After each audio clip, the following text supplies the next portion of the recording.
Assalamualaikum warahmatullahi wabarakatuh. Saya Sulismawati dengan NIM 202200803312 dari kelas MN22D. Di sini saya akan sedikit membahas materi dari mata kuliah Manajemen Risiko Keuangan mengenai pengantar manajemen risiko, etika, dan peraturan kepatuhan. Pengantar manajemen risiko. Manajemen risiko adalah proses sistematis untuk mengidentifikasi, menganalisis, dan menanggapi risiko yang dapat memengaruhi organisasi. Nah, tujuannya adalah untuk meminimalkan potensi kerugian dan memaksimalkan peluang. Definisi dan konsep manajemen risiko. Manajemen risiko adalah proses terstruktur untuk mengidentifikasi, menilai, dan menanggapi risiko yang dapat memengaruhi pencapaian tujuan organisasi. Nah, yang pertama ada identifikasi risiko, yaitu menemukan dan mengidentifikasi semua risiko yang mungkin dihadapi. Yang kedua ada analisis resiko, yaitu meneliti kemungkinan dan dampak potensial dari setiap resiko.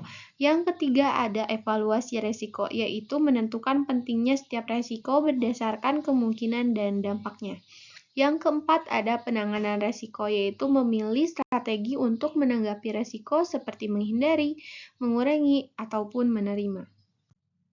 Pentingnya manajemen risiko dalam organisasi.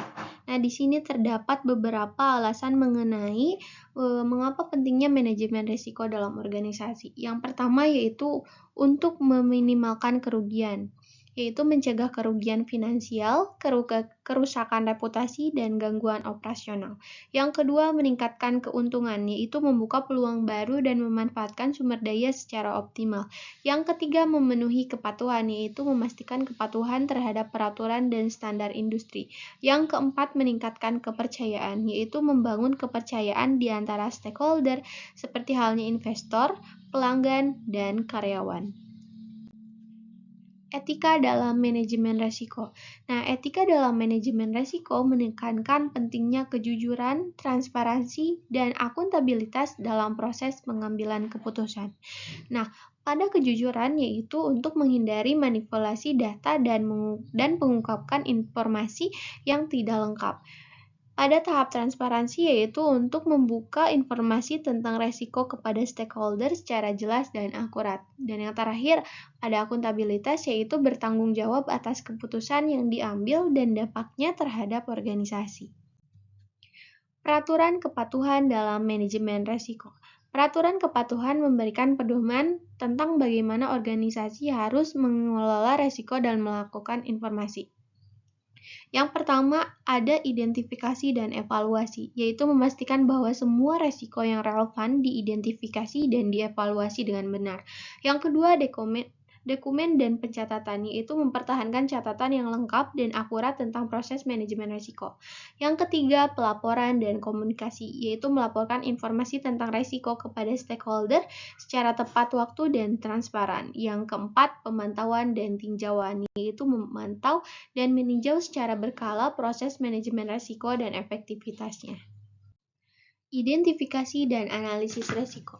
Tahap awal manajemen risiko melibatkan identifikasi dan analisis risiko yang mungkin akan dihadapi organisasi. Yang pertama ada sumber risiko, yaitu menentukan sumber risiko seperti faktor internal dan eksternal. Yang kedua daftar risiko, yaitu dengan mencatat semua risiko yang mungkin akan dihadapi dan efeknya. Yang ketiga analisis kemungkinan, yaitu menilai kemungkinan yang akan terjadi di setiap risiko. Yang keempat, analisis dampak, yaitu dengan menilai dampak potensial dari setiap risiko. Strategi mitigasi risiko. Setelah risiko diidentifikasi dan dianalisis, organisasi harus mengembangkan strategi mitigasi untuk mengelola risiko. Yang pertama, hindari, yaitu menghindari aktivitas beresiko. Yang kedua, kurangi, yaitu mengurangi kemungkinan dan dampak risiko. Yang ketiga, terima, yaitu menerima resiko dan mempersiapkan diri untuk konsekuensinya.